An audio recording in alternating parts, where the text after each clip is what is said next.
Yeah, good afternoon. So, we're discussing dynamics today. We're going to be looking into the problems as well. So,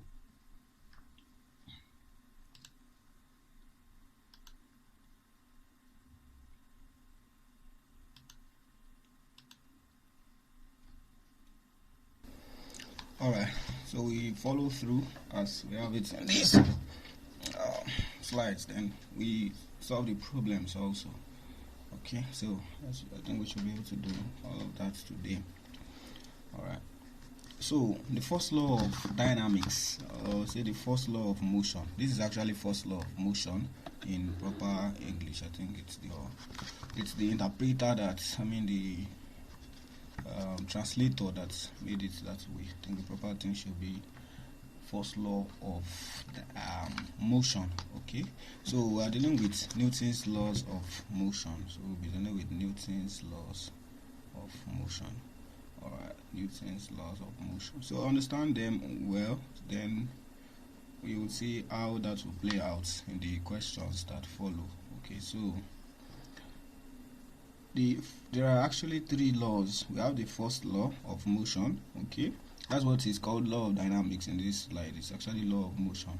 First law of motion, then the second law of motion, and the third law of motion. So we look at each one of them one after the other. So the first law provides that a body continues in a state of rest or uniform motion on a straight line unless a resultant force other than zero acts upon it.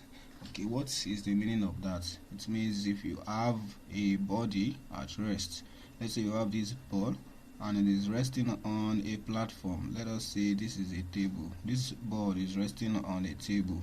The table is this way. Okay, this ball will remain at rest, okay, forever unless there is an unbalanced external force that acts on it. What do we mean by that?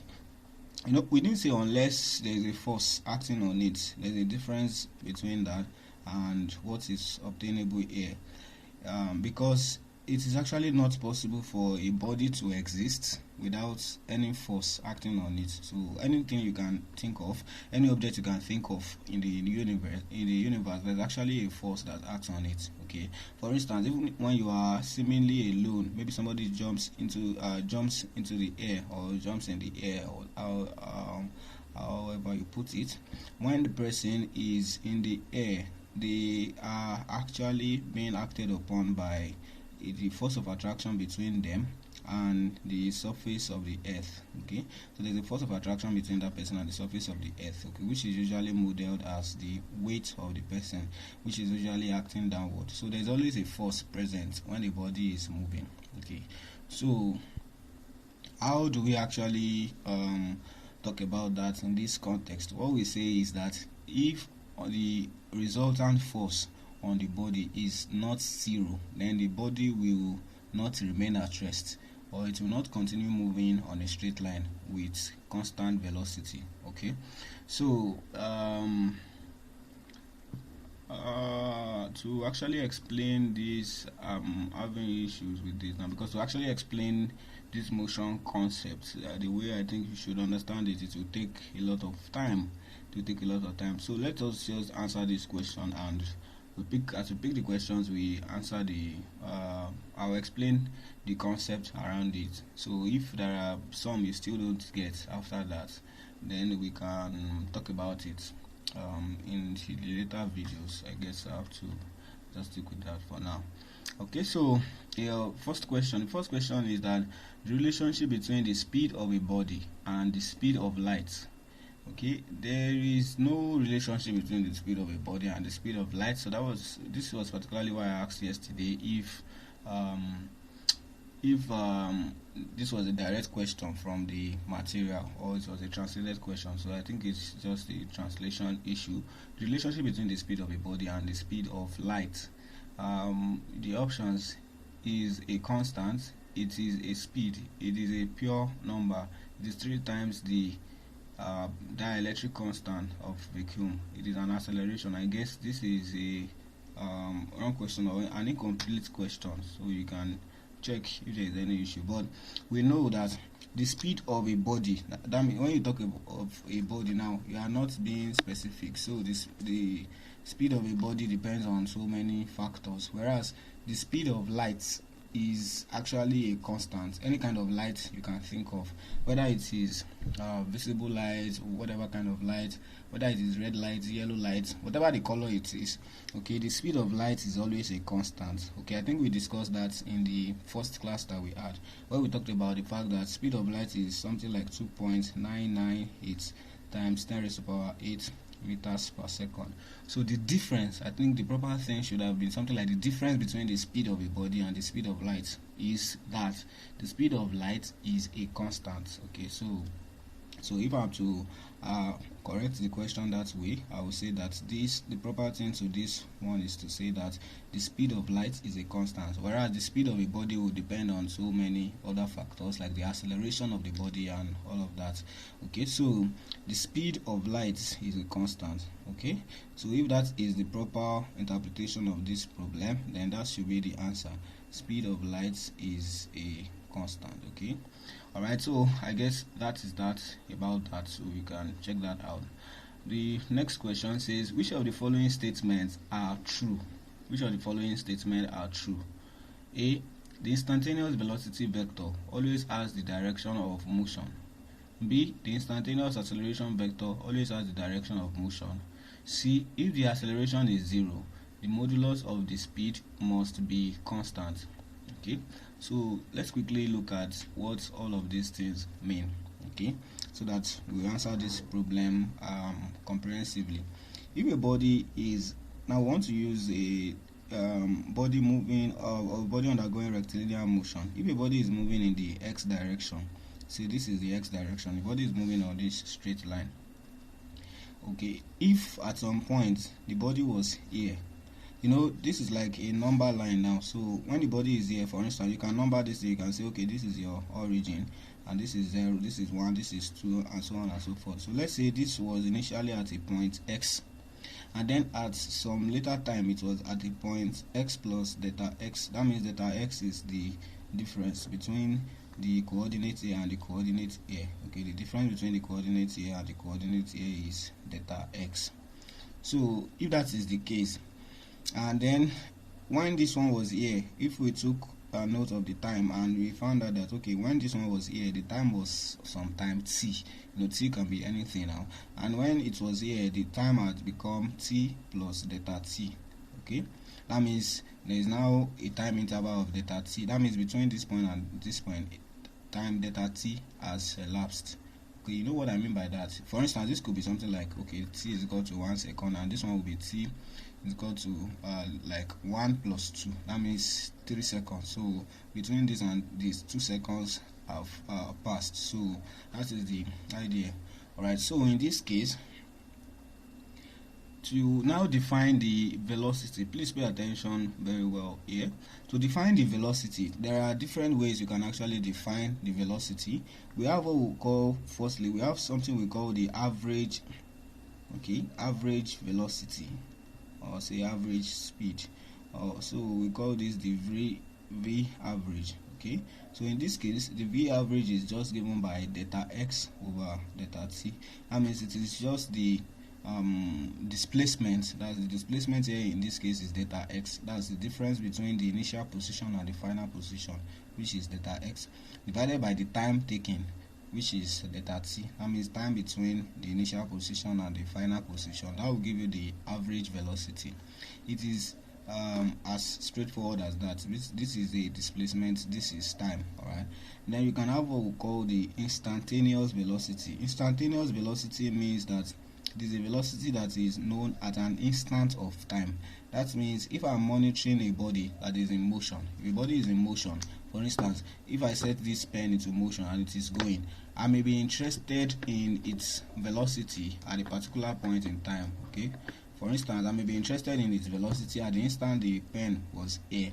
So at that instant, that's what we call instantaneous velocity. What was the velocity with which it was moving at the instant when it was here? Okay, that velocity may be different from what it will be when the pen gets here. So That is what we mean by instantaneous velocity. It is a time dependent velocity, and the way to get instantaneous velocity is also that one is usually denoted as just v. Okay, it is the limit. I hope you can understand this from calculus.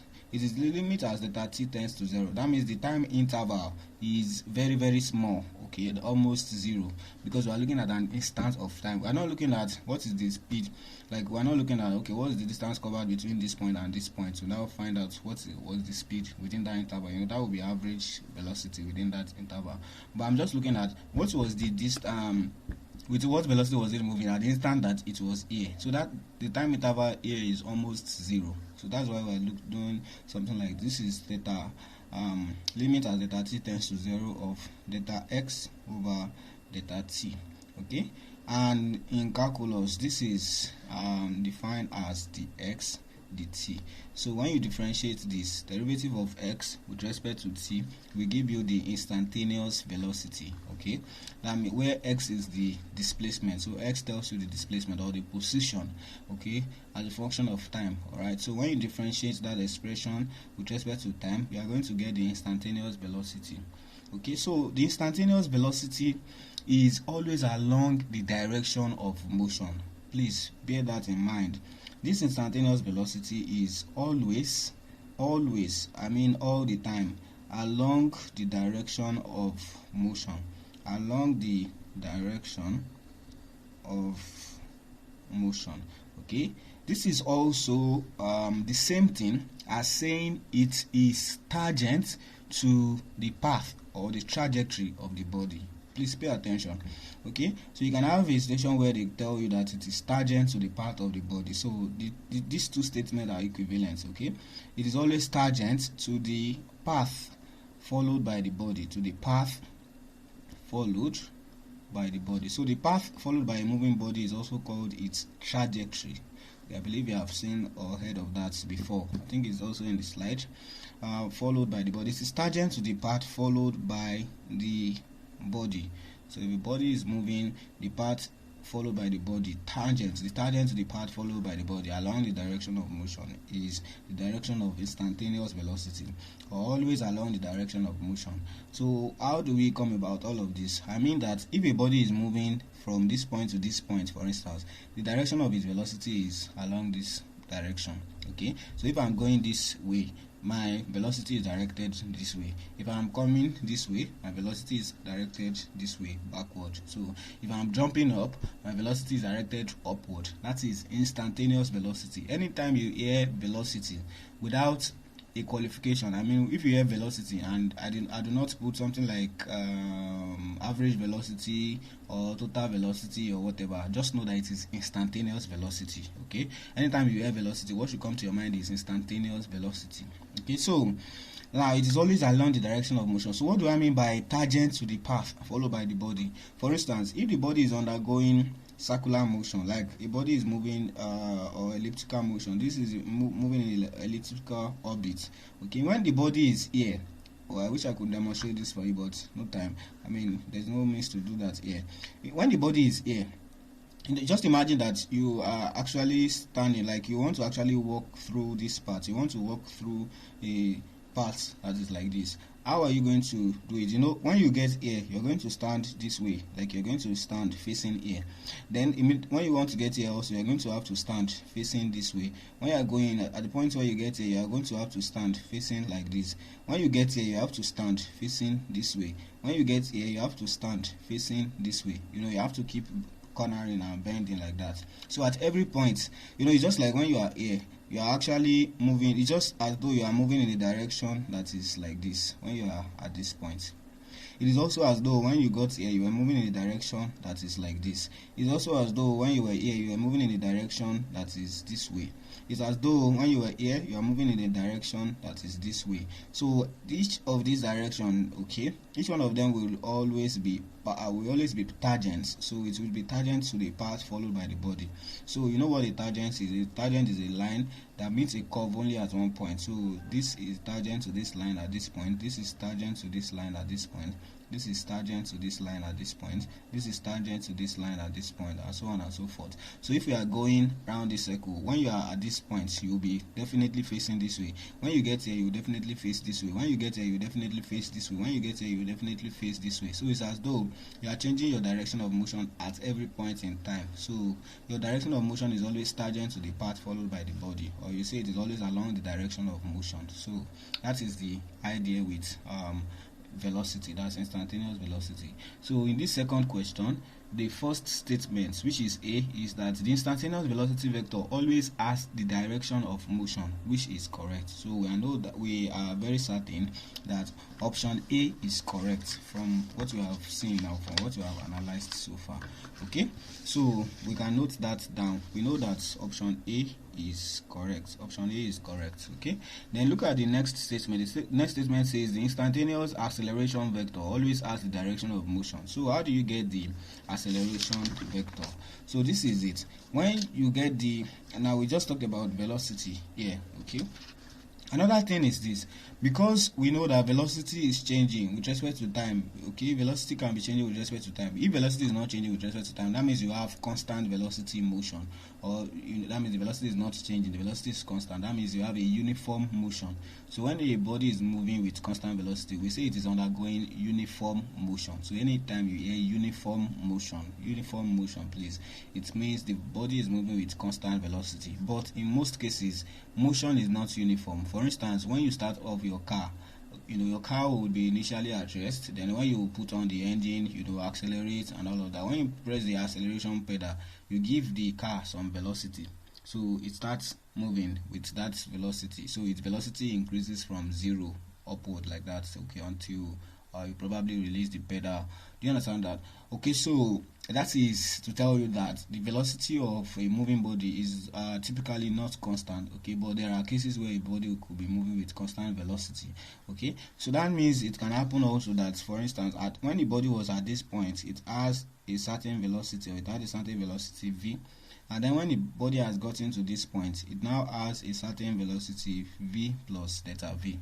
Okay, so to take care of this, we usually define an acceleration. So acceleration will tell us by how much the velocity change between this point and this point, just like velocity told us by how much the position changed between this point and this point. So velocity is the rate of change in displacement with respect to time, or the rate of change in position with respect to time, while acceleration is rate of change in velocity with respect to time. So velocity is a vector, acceleration is a vector. Alright, so the magnitude of velocity is called speed. Okay, so speed is magnitude of velocity. Speed is a scalar quantity, while velocity is a vector quantity. Alright, so look at this now. You have this here. So the same way we define average velocity and instantaneous velocity is a similar way that we define what we call average acceleration. So you can have average acceleration. So when you have average acceleration, which is denoted as AVG, it is defined just like we had average velocity to be delta x over delta t, because velocity was rate of change in position with respect to time. We define average acceleration as delta v over delta t, because acceleration is the rate of change in velocity with respect to time. So that settles that for us. Alright, then the next thing is the instantaneous acceleration. So when you hear instantaneous acceleration, also it is just like we had instantaneous velocity, it is the acceleration at an instant of time. That means at a particular point in time we are interested in the rate at which the velocity was changing at that instant. Then what you need is the instantaneous acceleration. It is what is usually meant by acceleration by default. So when you hear acceleration by default, it means the instantaneous acceleration. So it is defined also as the limit as delta t approaches 0 of delta v over delta t. So just like this one is the limit as delta t as delta t approaches 0 of delta x over delta t. This one is for delta v over delta t, and obviously this would mean that acceleration is just the v dt. That means acceleration is derivative of v with respect to time. Okay, just like velocity is derivative of x, the position, with respect to time. Alright, so that is that about that. Now What is the direction of acceleration? The direction of acceleration depends on whether or not the velocity of the body is increasing. Okay, so you can have it that the velocity of the body is decreasing. So if the velocity of your body is decreasing, the acceleration is negative. You know, acceleration is the rate of change in velocity. So if velocity is decreasing, that means the rate of change in velocity is negative. That means the acceleration is negative. So you're going to get a negative sign for the acceleration. And if the velocity is increasing, that means the rate of change of velocity is positive. So you are going to have a positive acceleration. Okay, so ultimately the direction of the acceleration vector can be in the same direction of the velocity. Okay, if it is in the same direction as the velocity, that means the magnitude of velocity is increasing. Okay, so there are two cases that determine the direction of the acceleration. So look at this now. So look at it. So generally, so let me just state some things here. Generally, the direction of acceleration is not the direction of motion. Generally, that is not true. Okay, the direction of acceleration is not the direction of motion. Okay, so but we can say, but in the case of rectilinear motion simply means motion on a straight line. In the case of rectilinear motion, okay, the direction of acceleration is the same as the direction of the velocity, if when the magnitude or modulus, when the magnitude of velocity is increasing. So velocity and acceleration, we have the same direction. I mean, in the case of rectilinear motion, velocity and acceleration will have the same direction if the magnitude of the velocity is increasing. So otherwise, that is when the magnitude of the velocity is decreasing, the direction of acceleration is opposite the direction of velocity. Okay, so we can write that also. When the magnitude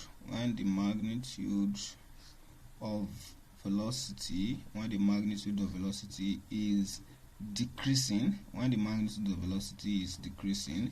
the direction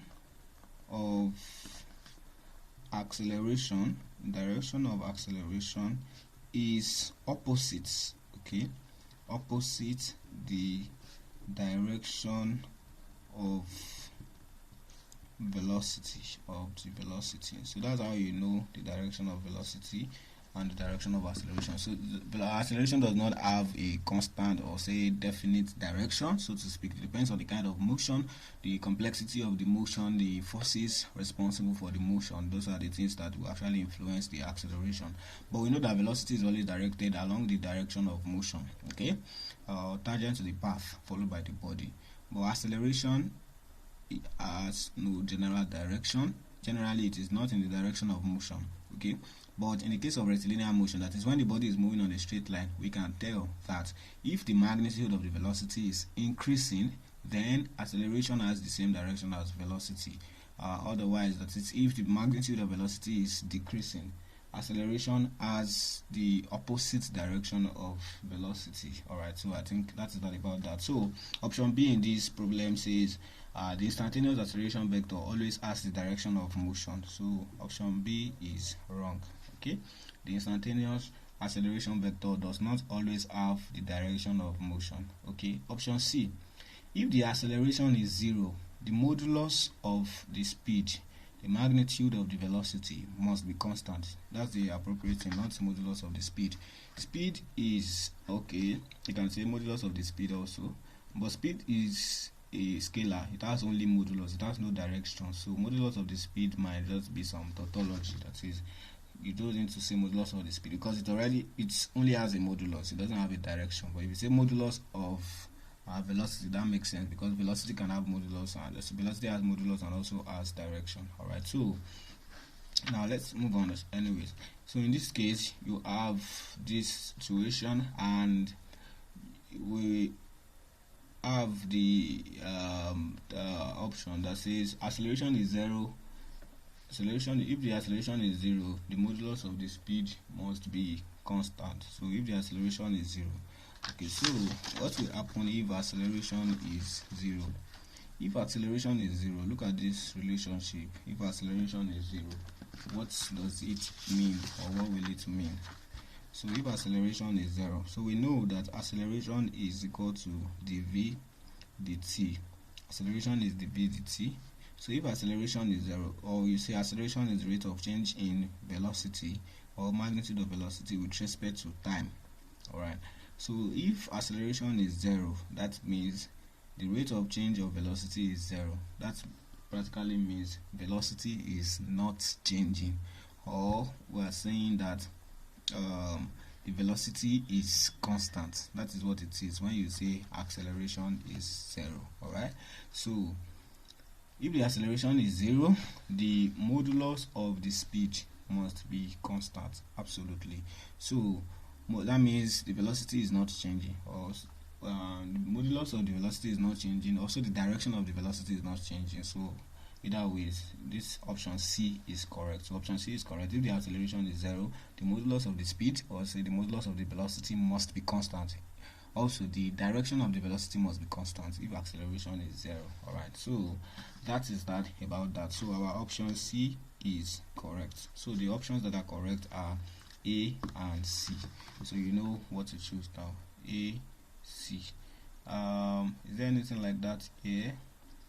Instantaneous velocity vector always has the direction of motion. The instantaneous acceleration vector has the direction of motion. If the acceleration is 0, the modulus of the speed must be constant. So there is no combination as A and C here. What you have are A, B, you have B, C, you have C, and you have A, B, C. Okay, well, we are 100% certain that the instantaneous acceleration vector does not always have the direction of motion. Okay, so in this case, since there is no A and C, and there is no A standing alone, you can just pick C, which is C standing alone. So that is the appropriate answer. Okay, based on our work here, we know options A and C are correct. Okay, so they want to find which of the following statements are true. So A and C are true, but that option is not A. So C is true. A and B is not true, so the first option is not correct. B and C is not true, the two of them are not true. But C, you have just C there. C is actually true. So it will be an issue if you have another option that is just A. Okay, because then you will have to choose between it and the one that is just C. But in this case, I think C is there, which is C alone. It's fine. So whether you take C alone, it is true. Whether you take C and A, they are both true. Alright, so that is the only reasonable option to pick. Yeah, alright, I guess that is not about that. So the next one, the Hartley equation of uniformly accelerated motion is represented in the xt plane by, so we have a uniformly accelerated motion. So there's a difference between uniform motion and uniformly accelerated motion. So I said it the other time, when you have uniform motion, it simply means that it is motion with constant velocity. That is, when the velocity of the body is not changing. Okay, when the velocity of the body is constant, we say we have uniform motion. All right, okay, Then uniformly accelerated motion is different. When you hear uniformly accelerated motion, uniformly accelerated motion means motion with constant acceleration. That's what they mean by uniformly accelerated. Okay, so when you hear just uniform motion, it means motion with constant velocity. Uniformly accelerated motion means motion with constant acceleration. Motion with constant acceleration. So please note the difference. So uniformly accelerated motion means there is constant acceleration. So the equations of motion, I think you should know them if you can remember them by hand, by memory, offhand. You can always use them here, or if you can recall them, right? So we have the equations of uniformly accelerated motion, which is usually called, or which are usually called equations of motion. So you can use them when you have questions where you need to apply them. Alright, so just I'm trying to check for the notations used here. Uniform rectilinear motion, yeah. Uniformly accelerated motion, yeah. So I think you can remember this from secondary school. You can remember something like S is equal to ut plus half 8c square. You can remember something like V is equal to u plus at. You can remember something like V square is equal to u square plus 2as. You can remember something like S is equal to 1 over 2 into u plus vt. Okay, so these are the four equations of motion. Before now, you may know them as equation of motion, but the proper thing is equation of uniformly accelerated motion. So they are only applicable and correct if the motion of the body has constant acceleration. That means if acceleration is not changing. Okay, maybe they tell you the acceleration is 2, or they tell you the body is uniformly accelerated, or they say the body accelerates uniformly from rest. That's a situation where you can use this kind of equations. Okay, so this is only applicable to uniformly accelerated motion. Alright, so these are equations of uniformly accelerated motion. So what do these parameters mean? If we had the time, I would really love to actually have us walk through the derivations of all of this, so you see how they came about them and how you can actually use them. But I think we don't have such a time now. So if you can recall this from secondary school level, I think that will be fine. So just know the import of these parameters. I mean, what these parameters actually mean. Okay, so if you have S simply tells you the distance. Okay, in this case we say S is used for the distance traveled by the body, and U is the initial velocity. So in your material you can have U as V naught. That means the original velocity, so to speak. So it's also written as V naught. So V naught is the initial velocity, T is time, A is acceleration, and here you have V. Okay, without any subscript, it's the final velocity. So if a body starts moving, let's say maybe you start your car from rest. Okay, from rest means that the car's velocity was initially 0. That means in this case your V naught will be 0. So if your car then undergoes acceleration, let's say it accelerates at, let's say, 10 meters per second square. So the acceleration is 10 meters per second square, such that maybe 3 seconds later your car is now moving at, let's say, 20 meters per second. So in that case, V, which is the final velocity, will be 20 meters per second. So with this you can then find other parameters of motion for this car. For instance, the distance it has covered within that interval. So you can then use any equation that relates 1, 2, 3 and the fourth one you want to find. So each of these equations has 4 parameters, so you can always use them. So again, in some materials you can have this S. This S is the distance covered. And now if you want to use coordinate system, let's say the body is moving in this straight line, and let's say initially it was at this point, and we say, okay, the coordinate here was x, okay, x naught. Now later it was here. Let's say the coordinate here is now x. This is the initial position, this is final position. So the distance it has covered, or its displacement, will just be the difference between this and this. This is just like number line. If you have an axis where this was initially 1 and this is 3, the distance between this and this will just be 3 minus 1. So the distance between here and here is x minus x naught. So that is going to give you this relationship. So instead of using s in some materials or in some questions, you may have this as s minus s naught. You may have it as x minus x naught. Okay, just know what each one of them means.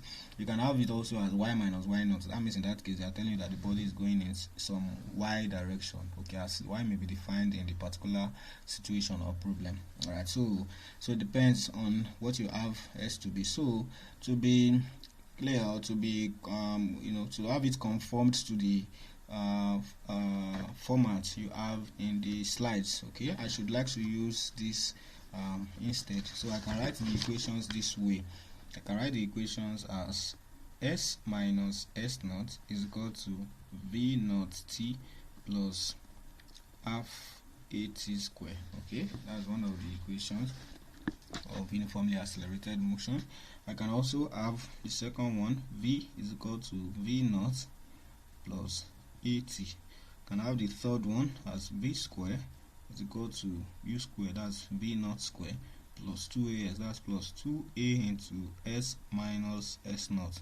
And I can have the third one, which is, and the fourth one as s is equal to, that's s minus s naught is equal to 1 over 2 into u plus v. That will be v naught plus v multiplied by t.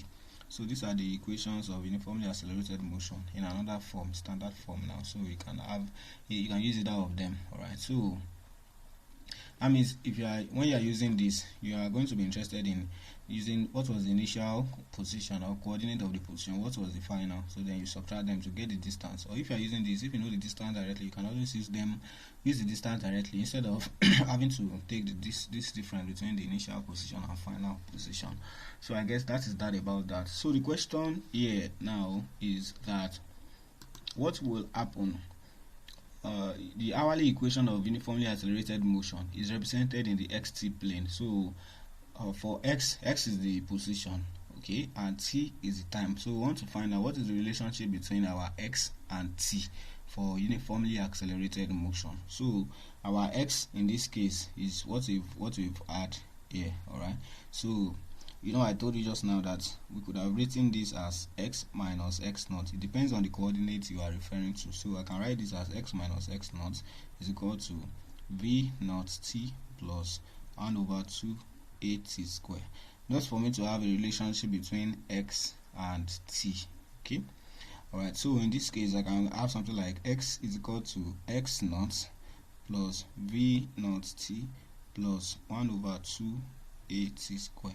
Alright, so that's the relationship between the position of the body, which is x, and the time taken by the body, okay, which is t, for a body that is undergoing uniformly accelerated motion.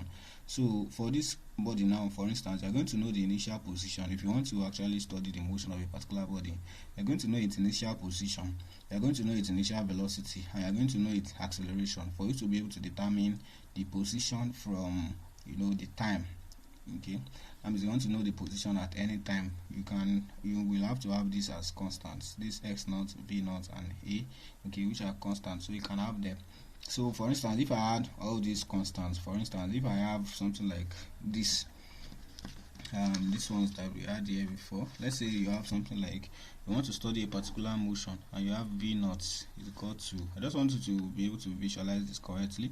Let's say v naught was equal to, let's say 10 meters per second, and you add your, let's say, time, let's say acceleration is something like 3 meters per second square, and x naught was something like 3 meters. That was the initial position of the body. So if you substitute all of this into this relationship, we're going to have something like x is equal to x naught, which is 3, plus v naught, which is 10, multiplied by t plus half a.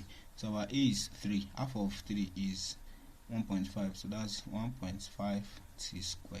So basically, what is this relationship? I don't know if you can remember what a quadratic equation is. This is now a quadratic equation in terms of t. So if you like, you can rewrite this as x is equal to 1.5 t squared plus 10t plus 3, so that you can relate with it the usual way you may be aware of it. Alright, so this is a quadratic equation that relates x and t for a body that is undergoing uniformly accelerated motion. This is for the particular case where v naught is 10, a is 3, and x naught is 3. So for different motion situations that you want to study, of course these parameters will be different, but this is the general equation that connects them, and this is a specific equation for this case. Alright, so this is to let you see clearly that the relationship between x and t is a quadratic relationship, and this quadratic relationship is actually the equation of a parabola. Alright, so this is actually a relationship for a parabola. I don't know if you have seen the equation of a parabola before, but this is usually the equation of a parabola. So it is just a parabola. So the hourly equation of uniformly accelerated motion is represented in the xt plane by a parabola. Alright, so it is not a circle. That means I'm telling you that if you actually plot the graph of x against t, okay, you're going to have something like this. Let's say this is the t-axis, this is usually the t-axis, and this is the x-axis. So if you want to plot the graph, for instance, let's say at time t equal to 0. When t is equal to 0, what are you going to have here? You're going to have t, this one will be 0, this one will be 0, and this one will be 3. X will be 3. So you're going to have x to be equal to 3. When t is equal to 1, you're going to have 1.5 plus 10 plus 3. So 1.5 plus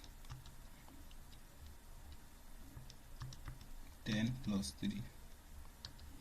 So this is 14.5. So you're going to have something like 14.5 like that when this is 1. So you're going to have a relationship that goes somehow like this, okay, and comes down. So that's what we mean by a parabola.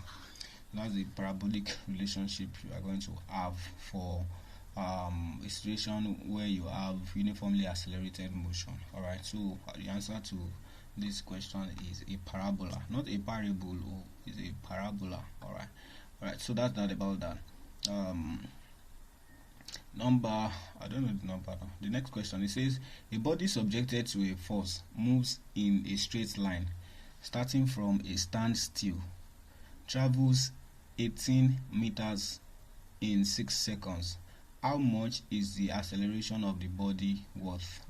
That is, what is the acceleration of the body? Alright, so let's quickly calculate it. This is a good question. So when you have a question like this, just read the question carefully, note the parameters that have been supplied, then also note the parameter that is required. So then establish what equation, which appropriate equation amongst these equations of uniformly accelerated motion actually relates the 4 parameters. By the time you have listed the ones supplied and the one that is unknown, you will see that they actually usually results in 4 parameters. So you now look at which of these equations actually relates the 4 parameters. So when you see the one that relates to 4 parameters, you now substitute the knowns into the equation. You have one unknown, then you solve the equation. So what do I mean by all of these stories? So let's quickly apply this story to solve this problem. So we have a body that is subjected to a force and it moves in a straight line starting from a standstill. That means the body was initially at rest. So you need to be able to note out the parameters the way they are. They will not usually present themselves to you like, okay, I'm here, I'm V naught, and I'm 0. No, it is from the statement of the question that you'll be able to extract those parameters. So in this case, they've told us that the body started from a standstill. That means the body was initially at rest. So that tells us that V naught was equal to 0. Okay. It travels 18 meters in 6 seconds. So that means its displacement or distance traveled is 18 meters. Okay, so that means our s, or say x, or s minus x naught is actually equal to 18 meters. Alright, so you can, if you like, you can write this as s minus x naught. That means when you subtract the final position from the you subtract the initial position from the final position, the difference is going to be just 18 meters. So anyhow you write it. Then in 6 seconds, so that means they are giving us also the time. So time is 6.0 seconds. So how much is the acceleration of the body? So can you see now we have 3 parameters already, 1, 2, 3. So and the first parameter is acceleration, which is what we are interested in getting. Right, so we are looking for the acceleration. So how do you go about that? To look at what is the relationship between a, t, v naught and s.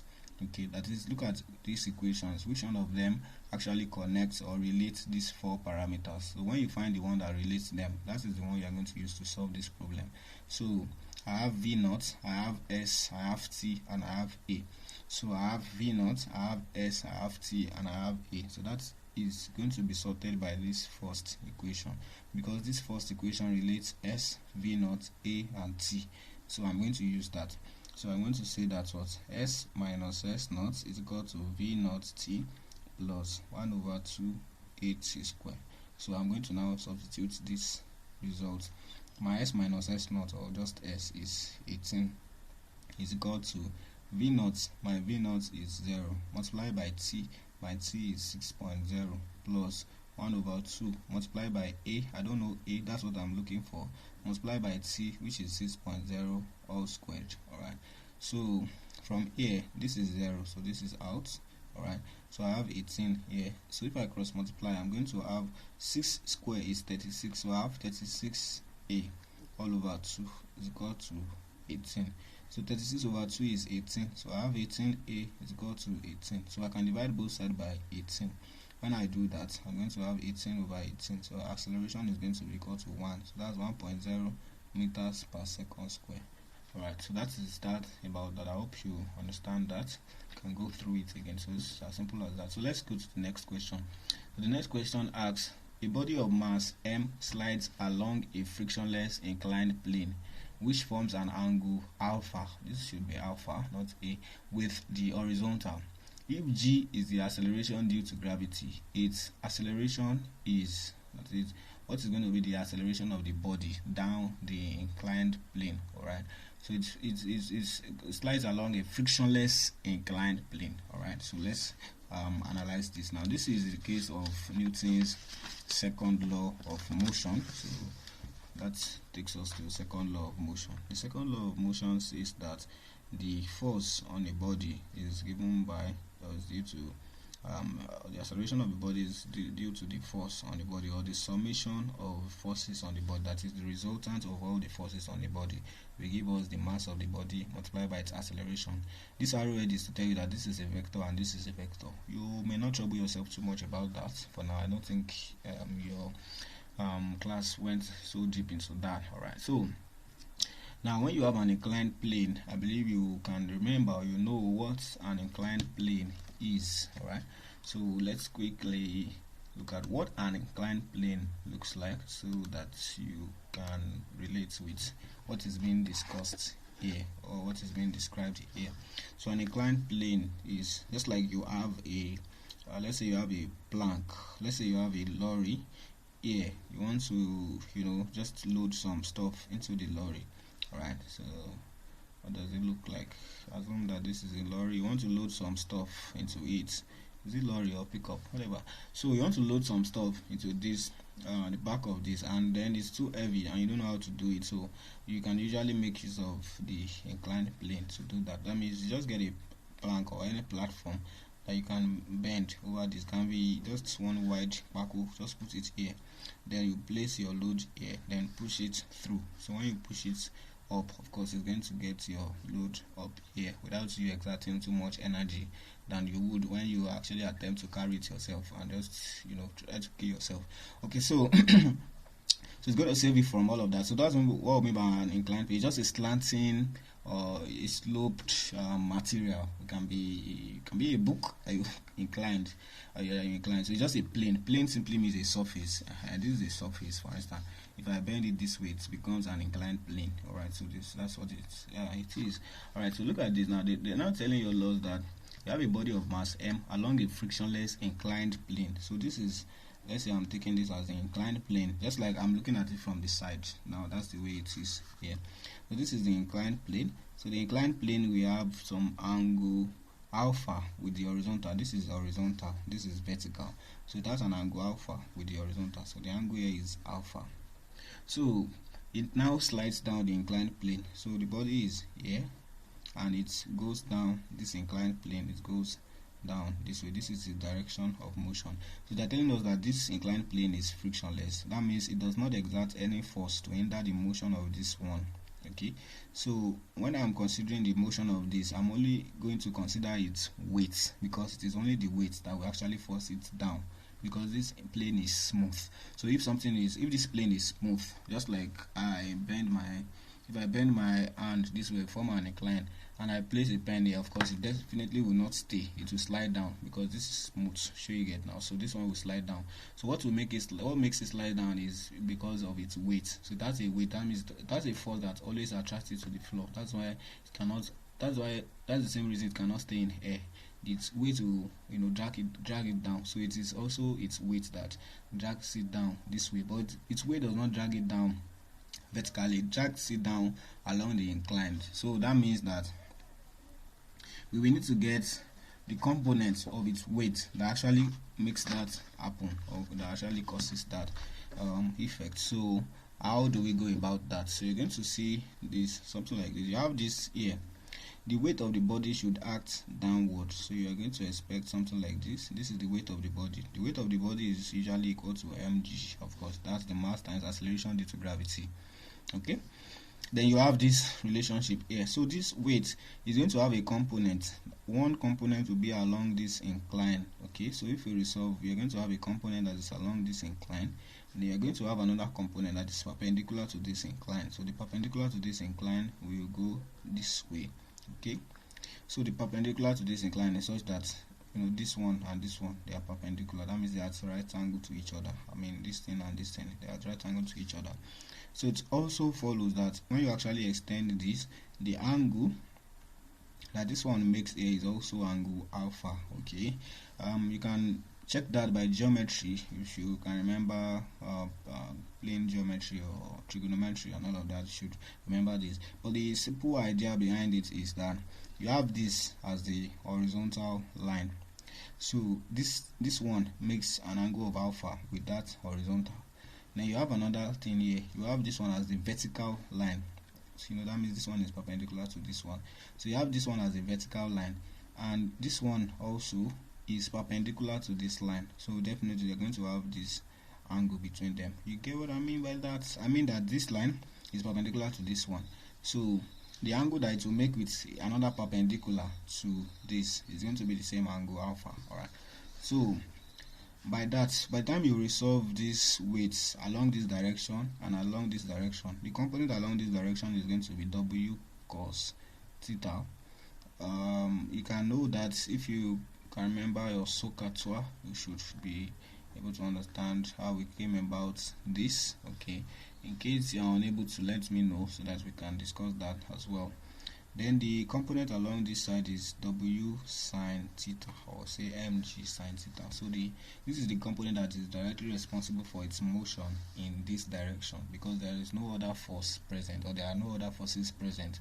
Why do I say so? Because we have been told that this platform is frictionless. If this platform had friction, then it would be, it would be such that this body cannot go down just on this force alone.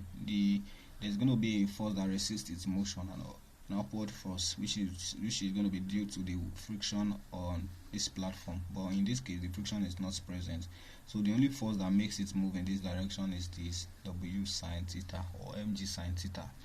So that means in this x direction, so let's say this is the x direction, in this x direction, okay, the force responsible for its motion is w sine theta. Okay, so from this second law of motion, Newton's second law of motion, what you have as second law of dynamics in this material, force is equal to mass times acceleration. So this is going to be equal to, the force is w sine theta, that's the force that is responsible for its motion in this direction, then is equal to mass times acceleration. So its acceleration is what we are looking for, a. Alright, so we know again that W is the weight of the body and is equal to mg. So we're saying that mg sine theta is equal to ma. M is the mass of the body, so when we divide through by m, they will cancel out like this. That means the acceleration of the body is equal to g sine theta. Alright, so that is that about that. G sine. Let's just write theta. This should be alpha. I'm referring to this angle here, so this should be alpha. So this is alpha, this is alpha, so it's not theta. I'm just used to having that represented as theta, so that's why. So this is g sine alpha, so your answer is g sine alpha, so that's option B right there. Alright, so I guess that is that about that. Then we'll move to the next problem. Next problem says the mean velocity vector. The mean velocity vector is the same thing as what we defined earlier as the average velocity. If you can remember, we talked about average velocity here, that is delta x over delta t, where x is the change in position, and delta x rather is the change in position. Alright, that's the displacement of the body. Alright, so now they are asking us some question about the mean velocity vector or the average velocity vector. Alright, look at it now. They said A, it coincides with the displacement vector. It coincides with the displacement vector.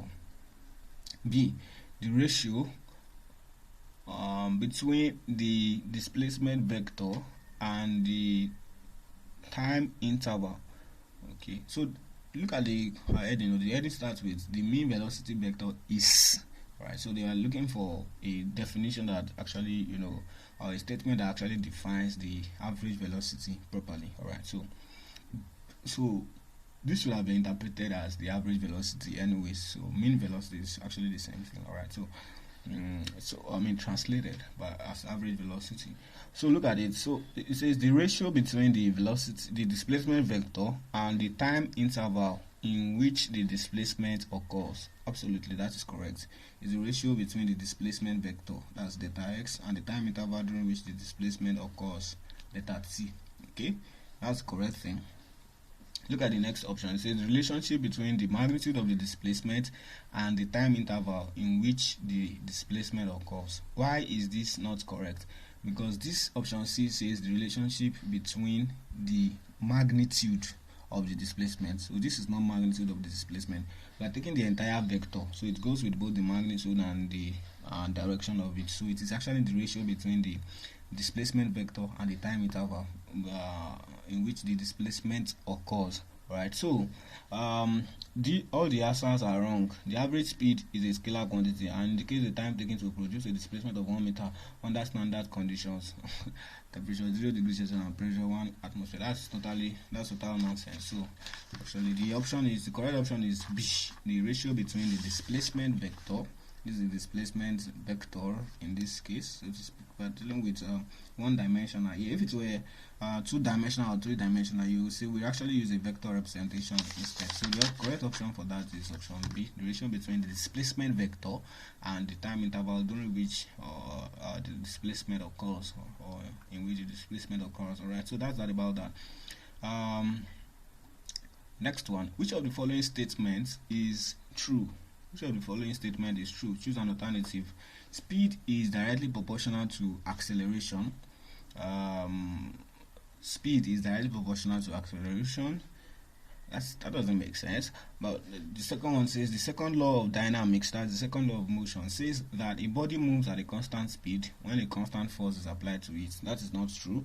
The second law of motion says that a body moves. A body possesses an acceleration that is given by F equal to ma. Alright, so that is roughly what you have in the second law of dynamics. Okay, second law of dynamics. So the acceleration of a body is directly proportional to the resulting force acting on it, and it's inversely proportional to its mass. Okay, so this is second law of dynamics, or second law of motion. So from this relationship, that we know that the resultant force, that this summation F, you can write it as R to represent the resultant force, is equal to mass times acceleration. That means acceleration is equal to the resultant divided by m. So we can say it is directly proportional to the resultant force acting on it, and inversely proportional to the mass, or to its mass. Alright, so that is that about that. So let's continue reading the question. So we're saying that the second law of thermodynamics says that the body at a constant speed, the body moves at a constant speed when a constant force is applied to it. That is not true. When a constant force is applied to a body, the body will move at a constant acceleration. Constant acceleration is not the same. It's not the same thing as constant speed. Option C. In SI, speed is measured in meters per second, and acceleration in meters per second square. Absolutely, that is correct. I think you should know that. So that is option C is correct. Option D, acceleration and speed are inversely proportional. No, that is not true. They are not inversely proportional. As a matter of fact, they have almost a direct proportion, but that is not a statement to want to worry about. Alright, so look at the next one. In SI, the speed is measured in centimeter per second and acceleration in meters per second square. That is not true. We already saw in the last class that the SI unit of length is meter. So when you have length, the length component of the units, when it's reported in centimeter, you already know that is wrong. So it cannot be centimeter per second in this case. So the only correct option in this case is C, which is in SI, speed is measured in meters per second and acceleration in meters per second square. This is actually square. Right. So that's that about that. The next question says, can the velocity vector change orientation without changing modulus? Can the velocity vector change orientation? That's can the velocity vector change direction? The correct translation should have been direction. Can the velocity vector change direction without changing modulus? This is not module, it's modulus. Or size or magnitude? Absolutely yes. And that is what happens when a body is undergoing uniform circular motion. When a body is undergoing uniform circular motion, the velocity vector, I know the other time now, the velocity is always tangent to the path followed by the body. For instance, at this point, the velocity vector will be like this, as if the body is rotating, going in a circular track this way. So when the body is here, the velocity is going to be like this. It will always be tangent to the path. When the body is here, the velocity is going to be this way. When the body is here, its velocity is going to be this way. When the body is here, its velocity is going to be this way. When the body is here, its velocity is going to be this way. So and so on, and so it keeps changing its direction as it moves. So the velocity or the body changes direction or changes orientation, as you have it in this translation, without changing modulus. So that means the speed, which is the magnitude or the modulus or the size of the velocity, does not change. That means, for instance, I can have this body just going this way. It is covering the same distance in equal time intervals, okay, but it is constantly changing direction. So it is possible. So they said in what is it now? What's the statement? Can the velocity vector change orientation without changing modulus? Yes. Alright, so we're looking for yes. So look, ignore all the no. Look at D. Yes, in the case of uniform circular motion, exactly what I just explained now. The speed changes direction but not the modulus. So D is the correct answer. I hope that is, so that settles that. So look at the next one. In uniform rectilinear motion, so choose an alternative. In uniform rectilinear motion, that means you have rectilinear motion means the body is moving on a straight line. So the trajectory of the body is a straight line. Alright. So uniform tells you that the body is moving with constant velocity. I told you the difference between uniform motion and uniformly accelerated motion earlier. Uniform motion means the body is moving with constant velocity. Uniformly accelerated motion means the body is moving with constant acceleration. So they are asking you now that if a body is moving on a straight line with constant velocity, okay, what is going to happen? So in uniform rectilinear motion, choose an alternative. The average speed is 0 because the speed is constant. That does not make any sense. The average speed is not 0. The speed is constant. We know that the speed is constant, but the average speed is not 0. Alright. The average speed is always lower than the instantaneous speed. That does not make sense. The average speed is always the same thing as the instantaneous speed. You know what we mean by average now? It's just like average total distance over total time is always going to be equal to the instantaneous speed. Instantaneous means at an instance of time. It's just like you are adding, let's say I'm adding, okay, we know that the speed is constant during the uniform motion. It's just like I have, at this point I have 5 as the speed, I have 5, I have 5, I have 5, I have 5. Okay, in all the instances, if I add everything together and divide by the total number, it is still going to give me 5. So the instantaneous speed is always the same thing as the average speed. Okay, so it's not lower than the average speed. So option B is wrong. Option C, the average speed coincides with the instantaneous speed. Absolutely, the average speed is the same thing as the instantaneous speed. That is, it is equal to the instantaneous speed. That is correct. The next one, option D, says the average speed is always greater than the instantaneous speed. That is wrong. It is not greater than it. The next one says no answer is correct. That is wrong. Option C is correct. The average speed coincides with the instantaneous speed. Alright, so I guess that is that about that. With this, we have been able to make a brush through of Newton's laws of motion, first law, second law, and third law. So you can go through the what is it now? You should go through the slide and let me know if there are some concepts there you think we should discuss. We should actually discuss all of them because of your exam, because in your exam they are probably going to bring questions from just any angle, so we should discuss all of them. But I guess because of the time, you may just go through, and if despite my explanations to these questions you still have some that is not clear to you, whether in the slide or in the explanation I've given, just let me know so that I will discuss that in the next class. Thank you.